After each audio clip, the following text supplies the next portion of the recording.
Call our Budget and Finance Committee meeting to order. Privilege discussion, privilege of committee chair, committee members, anybody? Hearing none, we have one. Oh, I'm sorry. Go ahead. I think, is this time to bring up the solar local law? In the past, we talked about the tax breaks for companies who are doing solar energy projects and the need to move it to a pilot agreement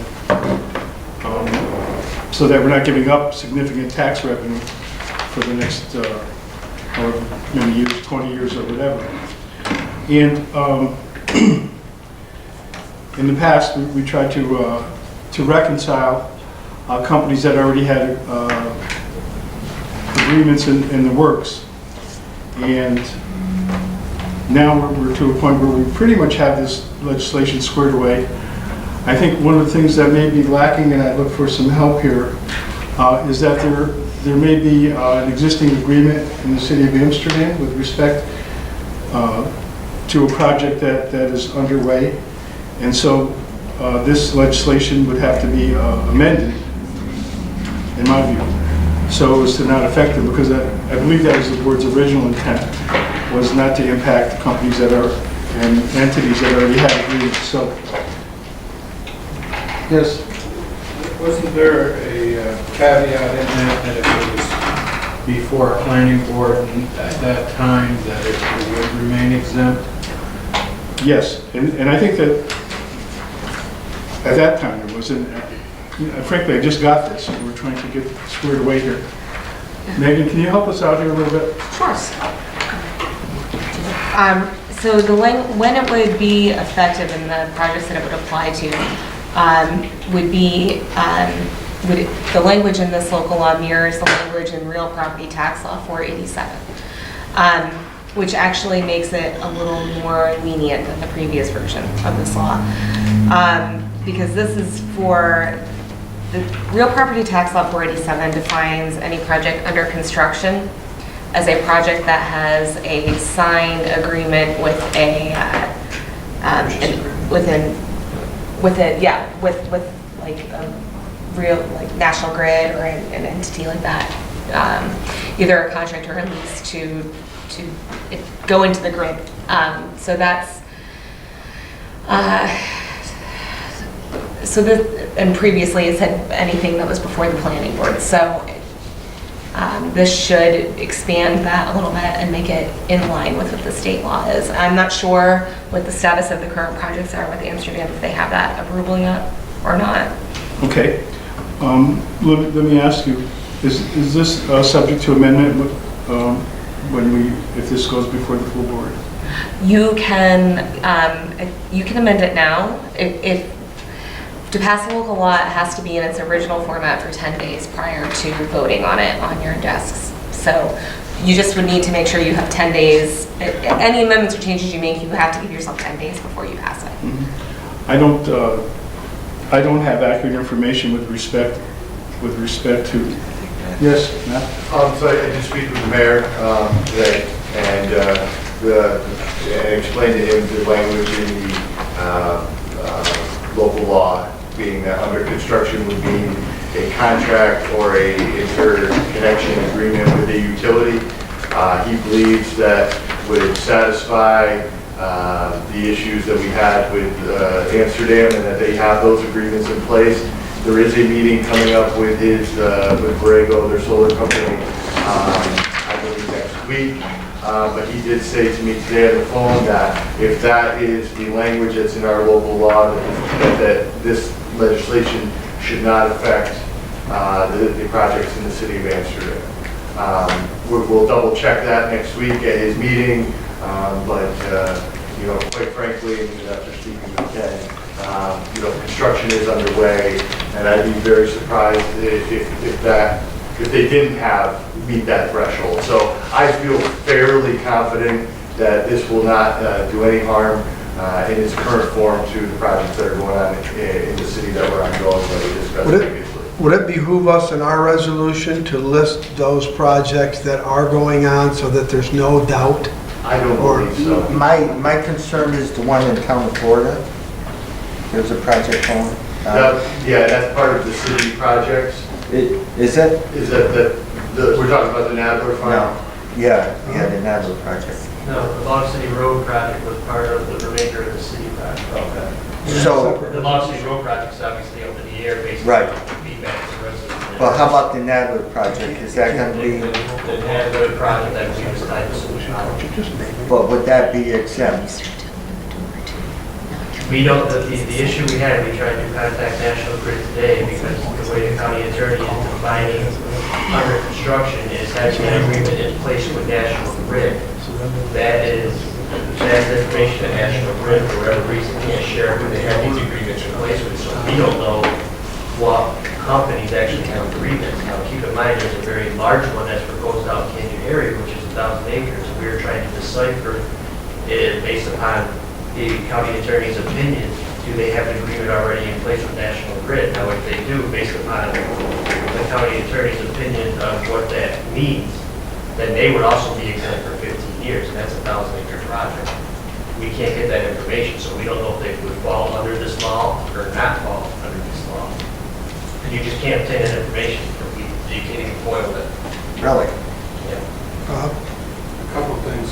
So we have several projects, but on your last comments, I mean, couldn't you put the burden of proof on the person looking for the exemption to show that they have an agreement in place? Yeah, they would have, I mean, to be exempt, they would have to show, they would have to meet that threshold and show that. But they would have to show us in order to get that exemption. They couldn't just say, yes, I've had one, and not have to show you anything. Right, and part of it too is once they have entered into any kind of agreement like that, they have to notify the municipality, county, that they would be, that they have that agreement. In my previous questions here, so we talked about several solar fields. You have the one that's basically complete on Route 67 in the town of Amsterdam. I think that's generally accepted that that is exempt. Then you have the project over on Long City Road, which may or may not come to fruition, but are they recognized as having construction in place? Oh, was that, I guess. can you repeat the question? I'm sorry. The project on Log City Road didn't get approved by the planning board, or there's a problem with that, so would they not be exempt?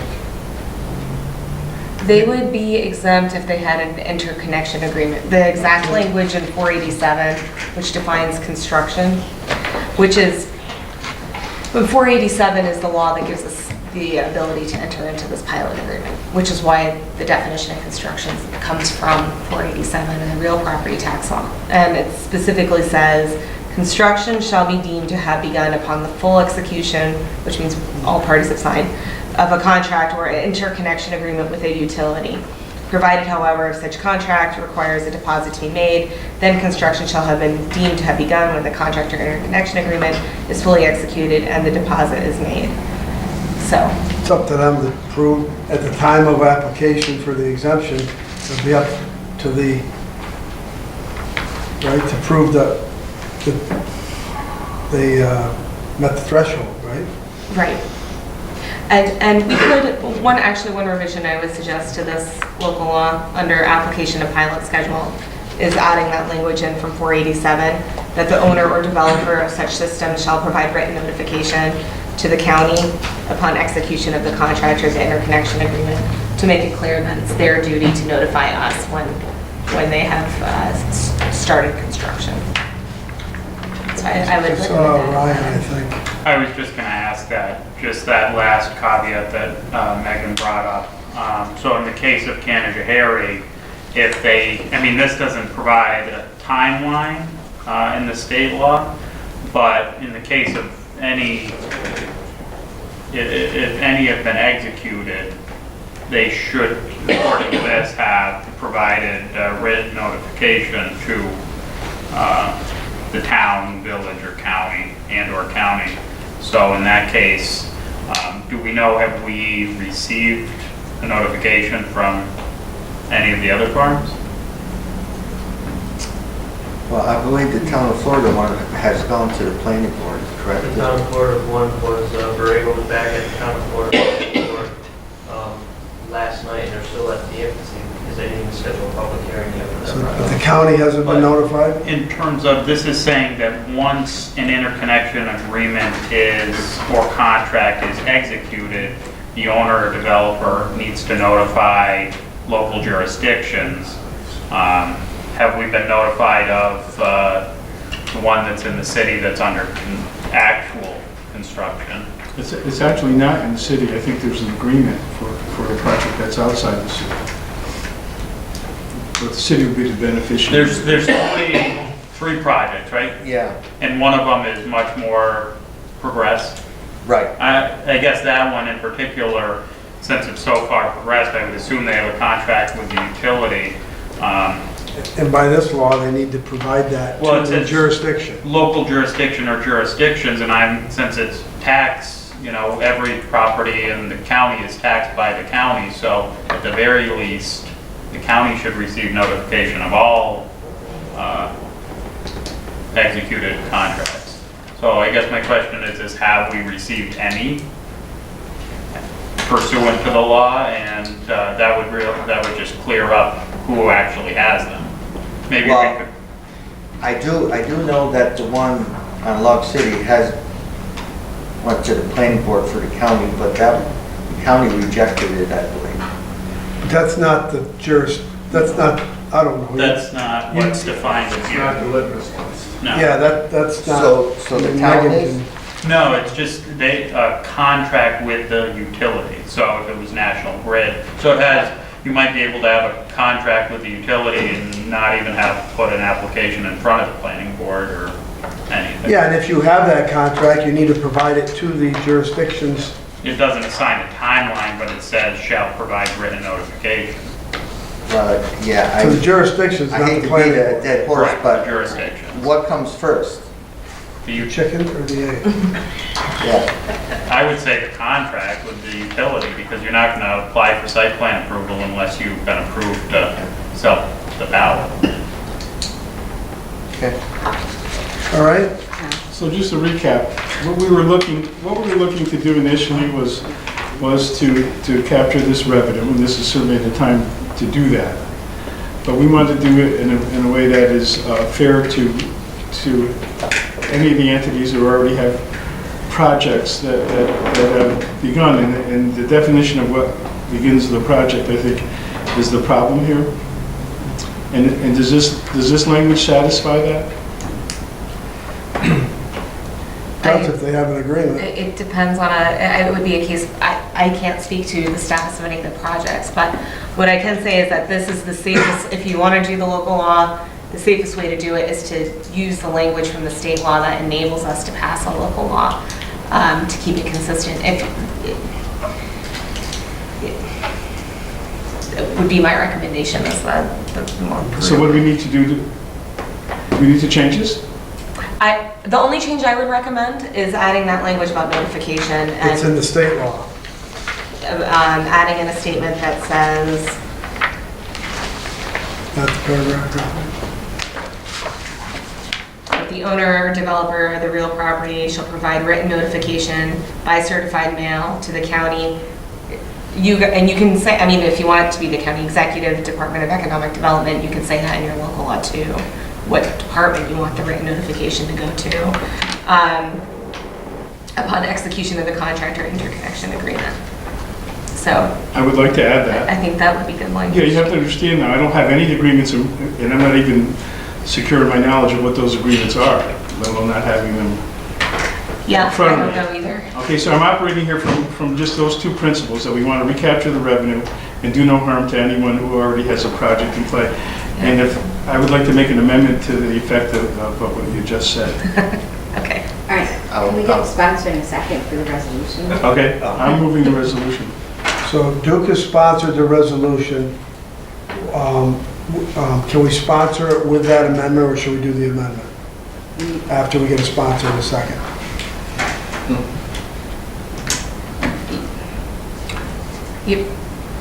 Usually you do, we did it Let's- backwards. Usually you let's sponsor do a that second, before then you then- sponsor a then- second, and then. I'll second the resolution. Now that we have a resolution up, you're looking to amend that resolution. Motion to amend. Put in the language that Megan just talked about. I'll second that. Right. On the amendment, I think it makes sense to put that language in there, but we're not going to know who those people are until after, it won't go into effect until after we pass it. And And then they gotta pass the test. But at this point, we're saying we want to move forward with this with the ones that we know of, the 3 that we know about, we want exempt. And that's what we've discussed from the beginning. However, we're asking them to provide notification after we pass the law.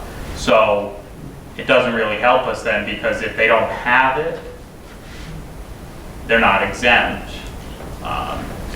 So I think it makes sense to include it in there, but I don't think it accomplishes finding out if they're exempt now. Well, now that they know this is what we're moving forward with. Right. And it may, in the best interest of themselves, to come forward and say, yep, I'm at that stage.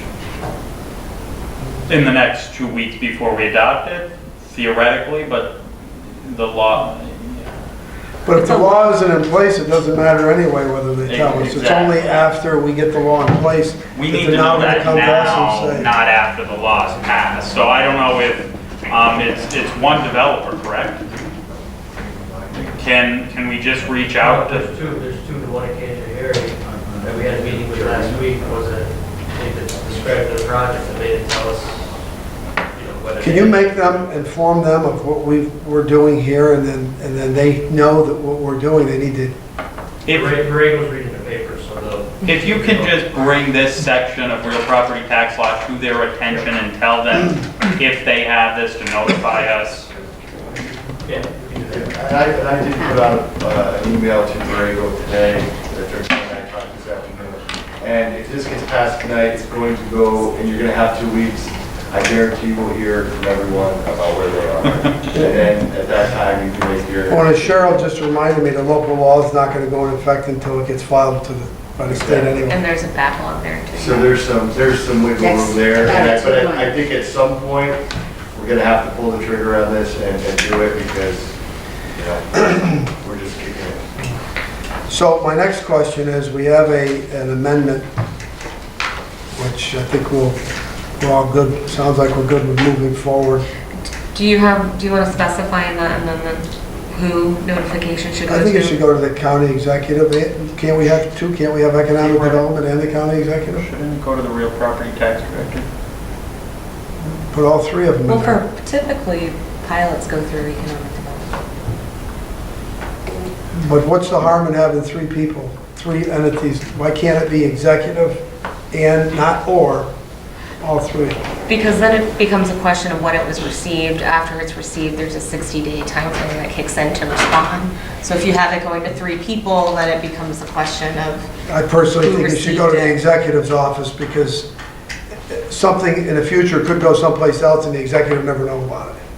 I don't think that's, so the That's executive. fine, that's fine. We're making sausage here, this is the Yeah. action, so let's, So Megan, you're gonna send the language to me?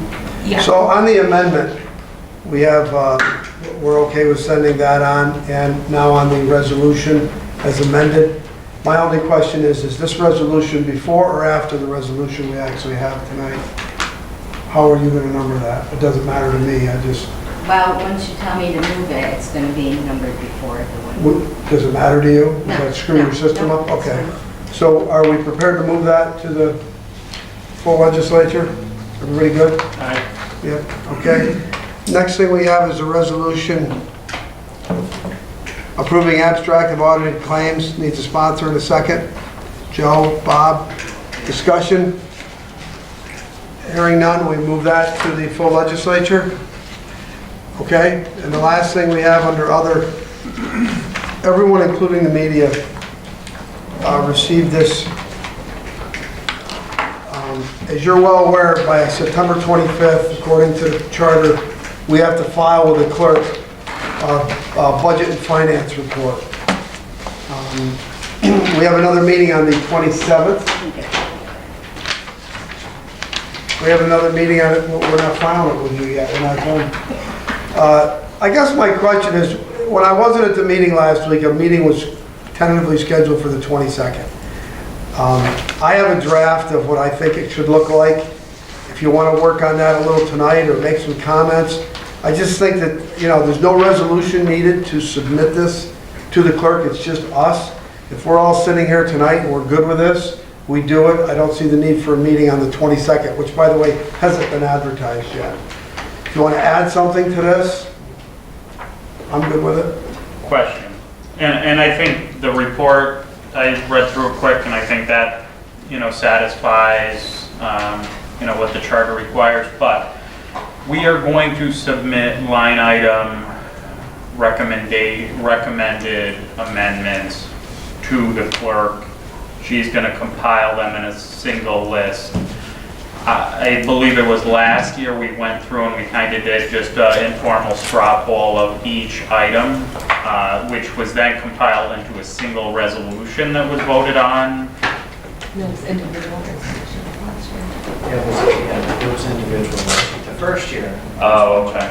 Well, my question or recommendation was going to be is if we gave everything, got it in by the 22nd, the night of the 22nd, we went through it and did an informal motion, straw poll, thumbs up, thumbs down on the items to then allow Cheryl to put together one resolution for the 4th so that we could just adopt one resolution, or we could do it individually. It doesn't matter. I've talked to most of you, and I don't think there's a large amount of amendments coming. I'm talking about, I think you could just do it on the 4th. Unless I'm wrong, but everybody that I've talked to seems to be very, we have a less than a 1% increase. Obviously, there's, Joe, you told me you had 2 or 3. Everybody else, Bob had given a thought about the 0.5%. I think, if I can, Chair. No, go ahead. I thought about the process, and the process to me is often frustrating, the way that it's handled, with everybody just coming in on the 4th and saying, look, I want this, I want this, I want this. You have 700 lines in the budget, and none of us are experts in any one of those individual lines, or all of those lines. And for us to go through and say, well, I think we should reduce this by $5,000, or we should reduce this by $50,000, I don't know that that's a process that I feel is engaging and sensible. I think that, we entrusted in the executive to prepare a budget, and if we're not happy with it, I don't know that it's my thought process to just go in and bastardize it by cutting here, cutting here, cutting here, and cutting here. I think if we have a philosophy of where we are, such as my philosophy at this time is, I'd really not like to use so much fund balance as the budget is. And I think I have to say what my goal is, it would be to reduce that, and how do we go about doing that? And I'd be quite honest with you, I think I would feel comfortable if we could, in my eyes, reduce the budget by 0.5%. It's $500,000. I don't think there's any department that can't exist on 99.5% of their proposed budget. But I think it'd be an efficient way to say, look, this is what our target is, this is what I'm comfortable with, this is what I would suggest. Here's your budget, we're reducing your budget by 0.5%. You need, as managers and department heads, work with the executive to make it work. I know that we have mandated things in there, and they're hard to work with, and there's different perceptions. Well, History and Archives has a small budget as compared to social services, but I think when you look at the big picture, I went back and looked at 2014 proposed budget as opposed to actual, and then did the same thing with 15, and you can see that there's these tolerance, and And I think a 0.5% tolerance is not something that's unheard of. And to be honest with you, something like a 0.5%, I would feel more comfortable saying, let's pull that back, be fiscally responsible, we keep it in fund balance, we have it if something comes up. I think that's sending a message or a tone to everyone that, look, we want to be fiscally responsible. We don't, it's not our job as legislators to go through and cherry pick out of this and do this. I know last year I had a bunch of amendments and it was just frustrating. Yeah, I think the setting goal of that nature is a good idea, but getting there is really another matter. Just as a for instance, when we look at the proposed budget and we look at last year's expenditures, we're going to have before us, it's hard to match up where there were significant transfers in a line item, which ones had to be added to, which ones are going to have balances, all of those things typically that you look at when you start to go line by line. So that's kind of getting left out of the process. There have been, last year we had some transfers really quick. Right. So I think that we do have to find a way to at least review those things if we're going to set any kind of goal at all for that reduction. And it also has to be understood that if we're seeking reduction for the sake of reduction, then that would be the eye that we use on the budget. But that can be difficult because I think over the years these budgets have been pretty much fine-tuned and squeezed right along. I know that it's a common belief that you can always cut money from the budget, and I think you can, but to what effect? So that's the balance that we have to strike. On the other hand, it is our major duty here as a legislature. So that would be the way I would like to review the budget. The things that the dashboards that we get are kind of the model that I would like to use for the budget itself. And the other thing is that because we do our budget relatively early, I don't think we have a number yet in terms of what our anticipated fund balance would be with respect to this year's budget. And that would be something that would be somewhat valuable to us in making the decision. So those would be the three things that I would look at.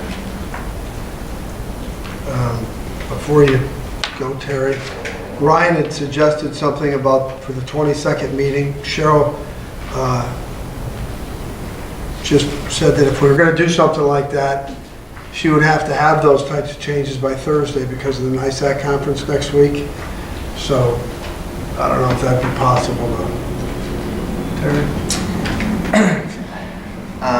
I would almost be willing to try the 0.5% across the board and maybe possibly give it back to have the county executive ask the departments to make those cuts so that so they're more comfortable, so they have the ability to make their own cuts. Good. I'm raising my hand so I can recognize myself. I think we all know that usually the department's budgets are a little padded. So I think there is a little wiggle room.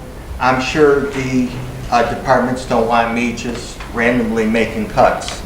So it might be a good idea to go back and ask them and ask the county executive to make a 5.5% cut across the board. And we talked about this last week. We're gonna be going down that road sooner or later. So I think that's a fair, small cut to start being prepared for the future, because we are going to have to get a handle on using the fund balance. When I spoke with the county executive before, I told him in a perfect world I would love to use 2.5 million fund balance, but obviously we can't. I think if you went down that far, you would be hurting the county. And I said I would feel comfortable possibly with 3 million. So I think if we can get somewhere close to that, I think we are doing our job. So, and preparing for the future. So. The one thing I'll say about the all-in-one method, or whatever we want to call it, what bothers me the most is when we go into that thought process, and I've been there before. Now you have something that's not necessarily the department, Cornell Cooperative Extension, Office of the Aging. You don't want to hurt those folks, but how do you tell your own department heads who are running their departments and running the county, we're going to tell you to take 5%, but we're going to give those groups even more? Or the animal request that we had for the, now we're going to give more. That's where you run into problems amongst ourselves when we try to do that all in one, just reducing it by or a department that's just totally mandated somehow that you can't reduce. Now all of a sudden everyone else had to, but that department didn't. So you end up going back in and doing this dissection of the budget anyway. And I don't disagree with what you're saying, Bob. I just don't know how you Ryan and Roy. Well, and I think what adds to that is you can't cut, if you take the philosophy, and I think if it worked, it would be great. Just cut 0.5% from every single line, but we can't cut, you can't cut 0.5% of salaries that are mandated. We can't cut, are we going to cut 0.5% from legislator salaries, from the executive? Well, we can't do that. You can't reduce it in it. I think so it would be from the department.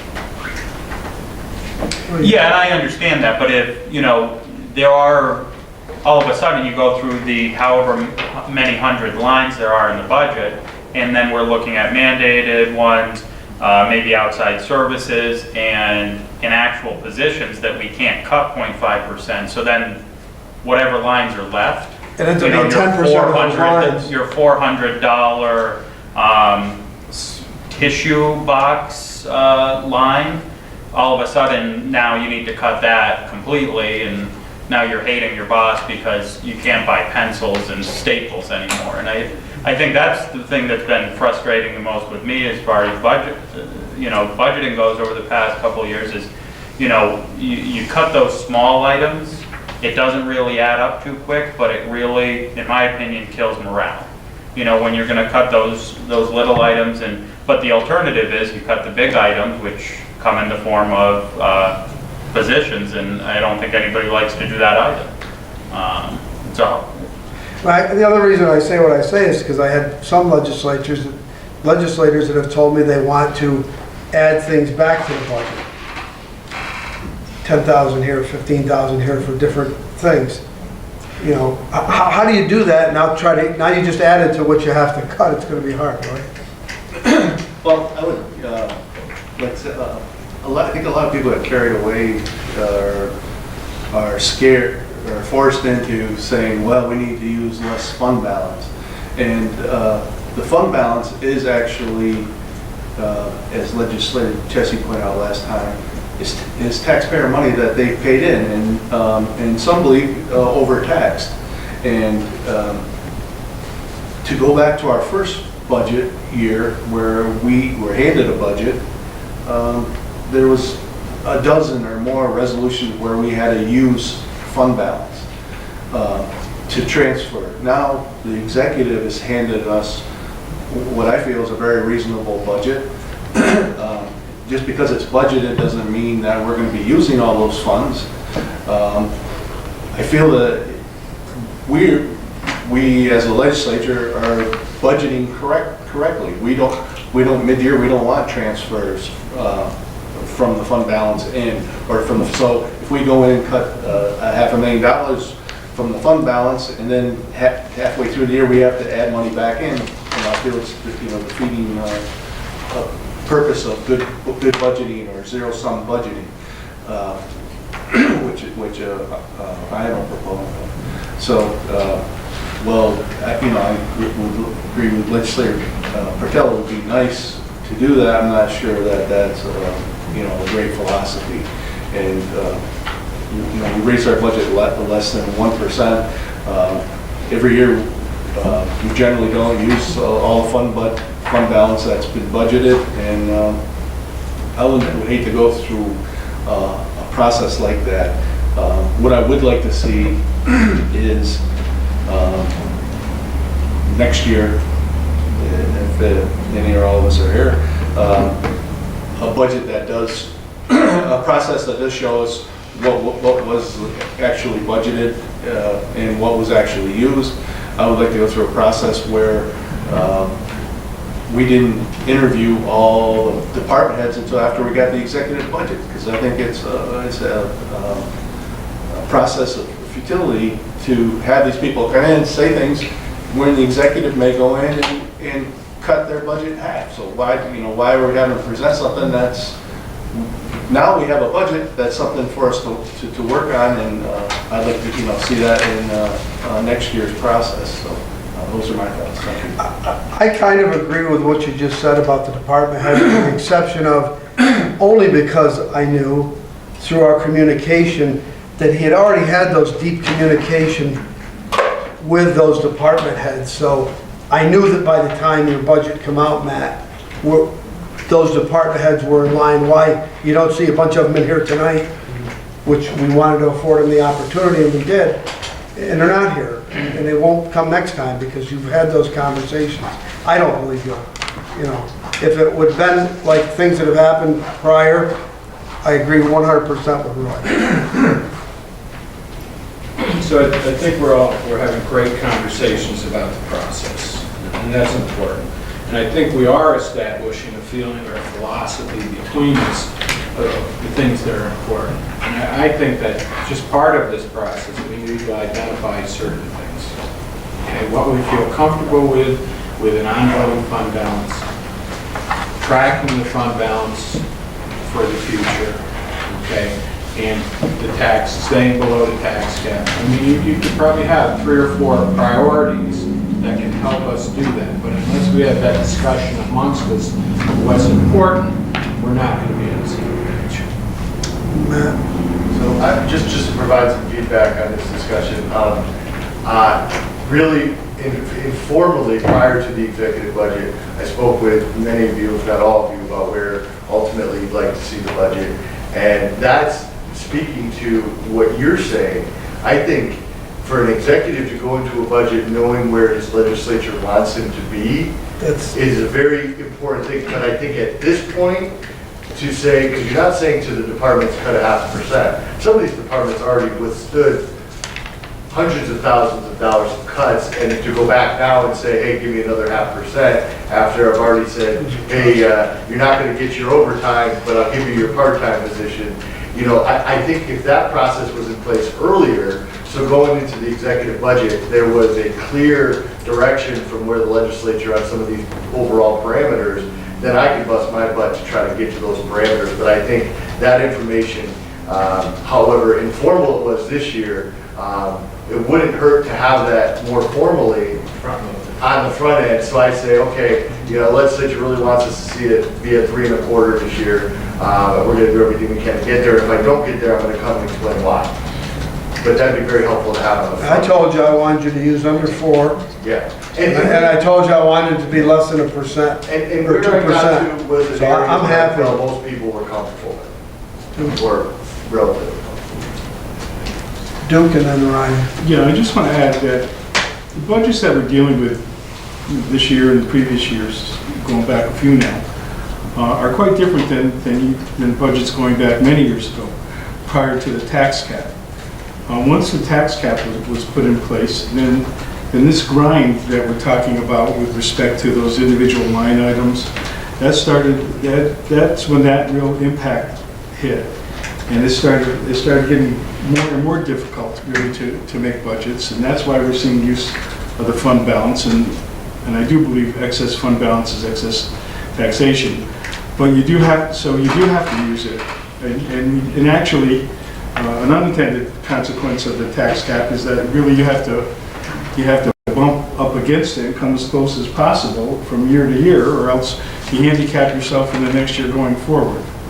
But overall, the tax cap has had, I think, a good effect in it, and that is what has really squeezed the budgets, not the decisions of legislators or even executives.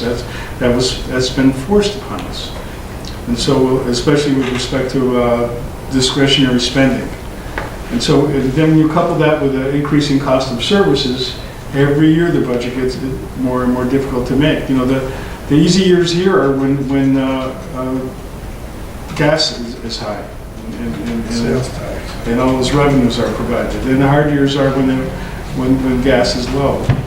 So we're really impacted by all of those other things that are out there, like the tax cap and those revenues. So yeah, there's the room that we have, and certainly the executive, you know, he wrestles with that when he puts his budget together.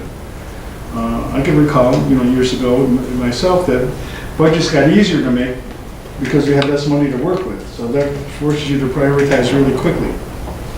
And so that's kind of what's happened, and that's why we find ourselves in this position now, where we're talking about we want to make some cuts, but deep down, I think we know that we can't just go into and squeeze some of those line items as was referred to earlier. I think that's from a different time. So what I would like to do, and I'm repeating myself, is I would like to take a look structurally at where the transfers took place. If any particular line items ended up with excess revenues at the end, we should make a run through that, and we can have our discussion points, I think, on a line-by-line basis. I saw Ryan and We've got over a week until the 22nd. You know, I don't think it's too much to ask because really it's just Excel work. Could we ask the treasurer and his department to put together some information for us, namely looking at whether it just be 2015 because we have adopted versus actuals, a comparison, and then say any values that the actual was off the adopted by more than, let's say even 5%, to highlight those, compile a report of those lines, and then we can look at those lines and say, why was this occurring then? Is the same thing occurring now? Have things changed? Likewise, to look at 2015 and 2016 year-to-date aggregate budget transfers and say again, were aggregate budget transfers for this line over 5 or 10, whatever the benchmark you use, if it was over 5% of the adopted budget, we're going to look at this line and ask the question why.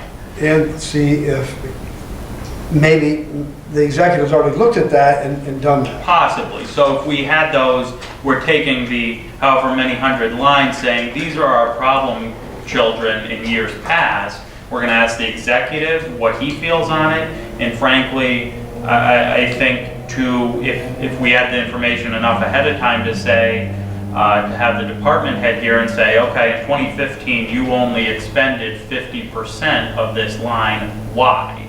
Is that still the case now? If yes, then you know we can cut that line. Or if it's over, or if budgetary transfers, you're transferring 90% of one line to another line, well, you know, why don't we move that, or why don't we, so that it's more representative of what we're actually doing. I have a question, Matt. If you used less fund balance, you now would go from a 0.93 increase to and what's the cap at? You got a .93, I believe. Oh, it is, you're right at the cap Right now? at the cap, yeah. But I will say this, we are definitely blessed to have a county treasurer that's been here, I think, over 20 years. And has seen the budget transfer game and all of this before. And, you know, I can say there is no greater resource to me because I'm asking these same questions. I'm saying, Sean, where are we going to get another 50? Where are we going to get another 100? Sean knows where these transfers come from, where we can pull back. And he did prepare that report that you're talking about. Bob has it, Bob requested it, of all the actuals compared to what was adopted. And so really, I put a lot of my trust and my questions right to Sean directly. And he has those answers. But I think, and I've spoken with Duke before, I think on a monthly basis, including in that dashboard report, one thing we talked about was having those transfers maybe in there as part of the dashboard report. So it's there in front of you every month, it's staying on the radar, people can see what's going on. But, you know, Sean takes a lot of the work out of it, getting the answers to these questions, frankly. Did you ever get it? Bob? So, yeah, I've been talking to Sean, and he's prepared a document. Welcome to share it with any of you, and I can email it to any of you. And as I look at it, there's other things that I'd like to do so I can understand better the budget in what makes sense. I just hate making decisions that say, well, I think that DPW's blacktop line is $50,000 too high. That it's not good budgeting practices. So if you have good information, you have a philosophy, and you have a structure, to me, it makes it easier for me to make those decisions on a $50,000 blacktop. Well, those are the, excuse me, Mr. Chairman, those are the numbers that we're talking about getting, so you should share those via email. And then, is that on an Excel spreadsheet? It's on an Excel spreadsheet, and I have an email into Dan Cologne to see if manipulated to data mine out of it. Yes. Easier. Exactly. So you'll have that document if you want it, correct? Prior to the 4th. I don't think you're going to have to go through line, you can go through line by line, but you don't have to do it on the 4th. You'll bring it to us. Exactly. And once I send it to you, maybe if we can have some feedback as to things that are, you know, better for people to understand. You know, whether it's tolerances or anomalies or, you know, big red bullets. I mean, I think just be helpful for everybody to. That's what I'm looking for. All right, so are we okay with the draft that was presented? Do you want to add to it? Are we good? Can we submit this to Chair, Cheryl? I have a question with that. By saying this, are we now going to look stupid when we come up with amendments, being Why? saying this is good? No, because we are agreeing that what he's done so far is great. It doesn't mean we can't make it better. Okay. It's good. We're gonna make it better. I don't think anybody has the intention of going in here with trying to get a 5% decrease in taxes and making the executive look, and then have him be, you know, I don't think we're not talking about. I just know one person's not going to be happy. We'll put it this way, you still have to submit this by the 25th, which is before the time we're going to make any cuts. So you'd be doing that anyway. That's not the most important part of what we're going to do. I'm in favor of submitting that as it is. Yeah, What's the significance of it? Just to say. it's in the charter. It's charter required that. It's charter the required Budget that we have and a- Finance Committee file a report. But there's no. No resolution No needed. change to bind you to anything with it. No, It's you No. you could just say, you could just write out a piece of paper, here's my report. X. That It satisfies. doesn't talk about the content of it. In years past, we've treated it different ways, but, you know, I think this is. In fairness, there's lots of good parts about the charter, so let's just There get are. on with it. All right, do you need a motion for that? Because that would be. No, I mean, are we good with it? We don't Yes. need a resolution of any All sort, we just submit it, and that means we don't need a meeting the 22nd, but we do meet the 27th because we have a public hearing. I say that, All right. Discussion. Look for, Megan, thank you. all right, we still have a personnel committee meeting tonight, but we need to adjourn this one first. Motion by Bob, second. We'll open up our, all in favor? We'll open up our public personnel committee meeting. Nicole is not with us. She was on the agenda to be with us. Some of you asked me earlier about a letter that was received from Helen Bartone in regards to possible need for an executive session. I've discussed with the county executive, and that has been handled already by the executive. If it were an issue. I don't believe it comes under our purview anyway, so thank you. That's what it was one complaint. I didn't get the letter, so I don't know. So anyway, the only other thing I want to say is we have a target date of October, late October, to try to have the other non-bargaining personnel policy to present to you. Hopefully we can do that by the end of the year and have that done. No promises, but that's what Nicole and I have been working on. Tom, we're talking about the non-elected, non-bargaining, yes? Non-elected, non-bargaining, that, Didn't we do that at the end of last year? which expires though. Oh, gotcha, yep. Because they put an expiration date, which is what I said, there should never be an expiration date on it. It should always be a policy until you change it. Understood.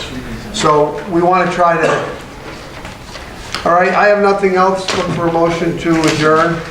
Joe, Martin, Am I on your committee? finance, personnel.